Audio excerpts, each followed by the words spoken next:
É bem verdade que essa conversa, como eu já falei em outras oportunidades, esses vídeos que eu gravo são reflexões. Ou seja, é como se eu estivesse conversando comigo mesmo, né? Mas se um ou outro, se algum desavisado quiser assistir, sinta-se à vontade. Eu, sinceramente, eu nem sei se os comentários eles estão disponíveis, mas se estando ou não, eu geralmente eu não me importo com pessoas discordando, me atacando, criticando. Às vezes leio, às vezes não leio. Prefiro às vezes não responder para não render se for um ataque. Mas, em suma, esses vídeos, essas gravações são reflexões que, como se eu estivesse anotando num diário. Porque hoje o diário caiu em desuso, infelizmente, mas as pessoas têm esse diário eletrônico. Bom, eu, da minha reflexão de hoje, eu, num diário eletrônico, num vídeo anterior, eu estava falando sobre sabedoria, que a sabedoria ela pode estar em pessoas menos privilegiadas. Aí, quando eu falo menos privilegiadas, são pessoas socioeconômico, culturalmente falando, né? Ou seja, nasceu um ser de luz numa família pobre, aonde ele não teve oportunidade de estudar. Ele não teve, a família não tinha recursos para pagar os estudos. Então, mas porque a gente tinha nesse vídeo passado, se eu não me engano, está escrito lá, a sua faxineira poderia ter sido sua professora. Bom, é só procurar. Nesse vídeo passado, eu estava falando que nós temos geralmente esse mau hábito, esse péssimo hábito de olhamos para uma pessoa pobre, um morador de rua que seja, e falamos, é um ser ignorante, é um ser inferior. Nessa existência, ele está claramente, se é um morador de rua, numa condição inferior. Mas não necessariamente esse indivíduo, essa pessoa, ela seja um ser inferior. Ela pode já ter passado por várias encarnações, mais do que as nossas, várias existências. E aí eu volto, faço um parênteses. Essas minhas reflexões, elas estão alinhadas com as minhas crenças.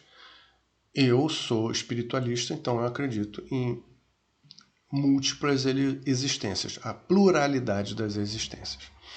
Então, quem não acredita, quem acredita que nós vamos morrer, isso não, eu não estou sendo irônico, mas existem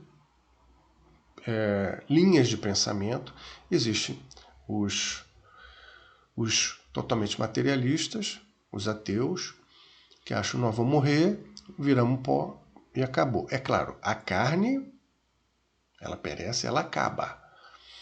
Ela se desintegra, ela volta para o ciclo da natureza. Nós voltamos a adubar, nós viramos adubo novamente. Nós viramos alimento dos bichinhos que vão nos comer quando nós estivermos debaixo da terra.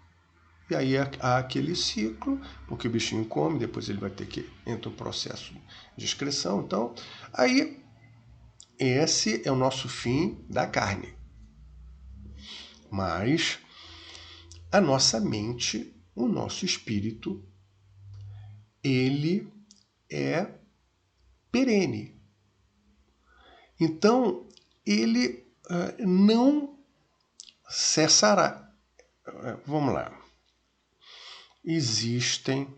Eu não gosto, por exemplo, eu falo que eu sou espiritualista, eu sou espírita, eu sou um cristão kardecista, apesar que Kardec não gostava desse termo, mas é só para deixar bem claro. Frequento várias outras casas de umbanda, eu vou a templos religiosos maçônicos,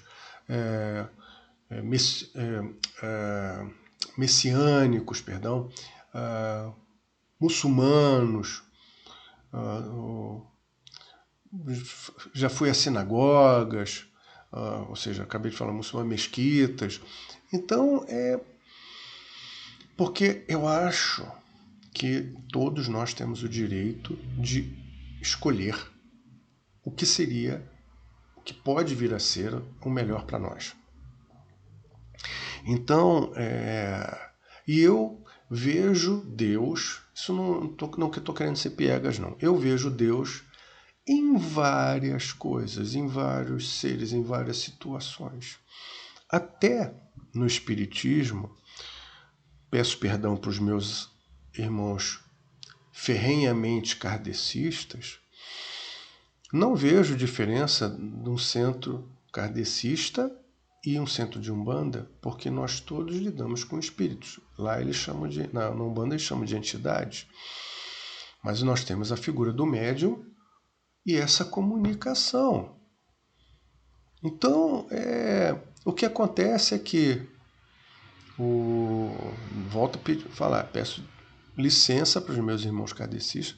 O que acontece é que muitos que seguem rigorosamente só a doutrina de Kardec, os livros liberados pela FEB, eles não gostam de ter determinados ritos que, por exemplo, a Umbanda tem.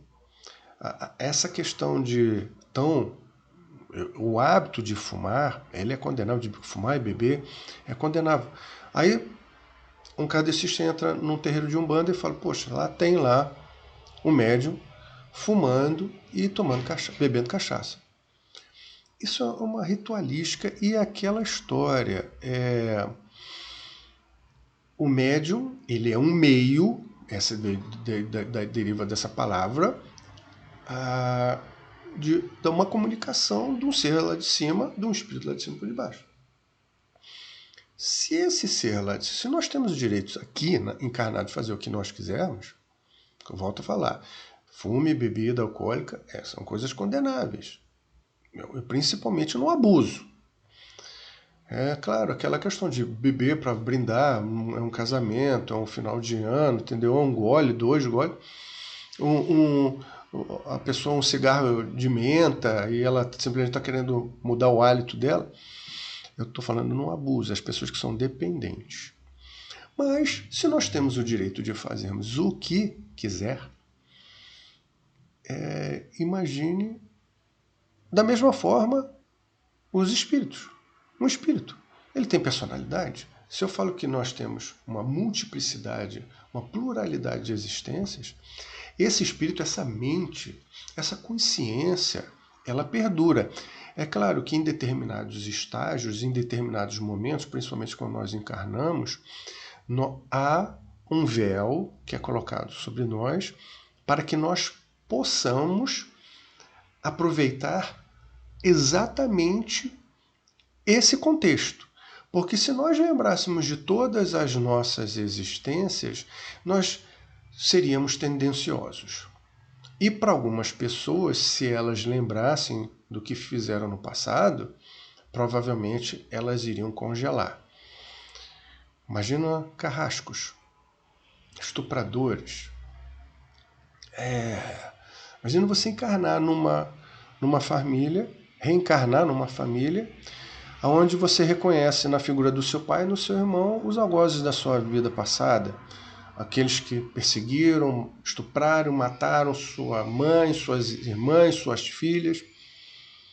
Como é que você iria lidar com isso? Bom, então esse pano, esse véu do esquecimento temporário, ele é um benefício. Algumas pessoas concordam, outras não concordam. Bom, mas aonde eu quero chegar? E, é claro, isso são reflexões que eu faço comigo mesmo. Então, às vezes, eu coloco embaixo, que a gente tem que colocar um título, e falo, pô, Andrés, eu pensei que você fosse falar de determinadas coisas, mas você enveredou para outra. Eu sou assim. Então, volto a falar. São vídeos como se fosse um diário eletrônico pessoal. Bom, então, como eu já fiz um rodeio muito grande, já temos aqui 10 minutos de vídeo, eu vou já encerrando, mas a minha reflexão, como eu estava falando, só para fechar, pegar um gancho que eu estava falando no começo, que aí eu voltei na questão do vídeo anterior sobre pessoas em condições inferiores, elas têm essa possibilidade de terem sido pessoas abastadas. Eu fico muito preocupado com essa minha existência, claro, porque ela é determinante para a próxima, mas isso tudo, o que eu faço hoje, ela está muito em função do que pode vir a acontecer comigo numa próxima existência. Já fiz muitas besteiras, hoje eu estou com 55 anos, já fiz muitas besteiras, principalmente antes dos meus 40. Algumas pessoas falam que a vida começa aos 40, realmente foi um divisor de águas. Então, eu hoje sou uma pessoa diferente do que eu era do 40 para trás. Então, eu tento não incorrer nos erros do passado, dessa existência, preparando a minha cama para a minha nova reencarnação. É claro que nós que eu falo, as pessoas que têm esse tipo de entendimento, a nossa intenção é ficar cada vez mais livre desse corpo. Nós termos a possibilidade de termos existências mais etéreas, menos densas, mais livres desses vícios, dessas necessidades. Por exemplo, nós temos muita necessidade ainda de comer, de fazer sexo, de possuir bens, de sentir que eu tenho essas posses. Então, eu acredito que as nossas experiências em planos melhores, mais elevados, elas têm que corresponder, a nossa vestimenta, ela tem que corresponder a esse tipo de vibração, esse tipo de frequência que nós vamos, mais elevada que nós vamos encontrar. Então, o que ficou da minha reflexão de hoje é não pejorar pessoas que estão em determinadas condições. Às vezes foi o último planejamento reencarnatório para ele dar um salto. Então ele conseguiu alcançar todas as etapas, mas ele precisava de mais um pouco de humildade. Então ele pediu para reencarnar numa condição de inferioridade material. E o mais importante é nós vivermos o presente, sim, todas as experiências, com muita consciência, mas sabendo que nós teremos outras existências. E tudo que nós plantarmos, isso é um clichêzinho, mas tudo que nós plantarmos hoje, essa será a nossa colheita. É aquela lei de causa e efeito que todos nós conhecemos e que nós façamos por merecer essa ascensão e, é claro, não veja a dor e o trabalho e ter uma vida mais pesada como algo de ruim. Ela depende do projeto. Então, que a nossa próxima existência esteja mais encaixada com esse nosso projeto de ascensão. Um grande abraço.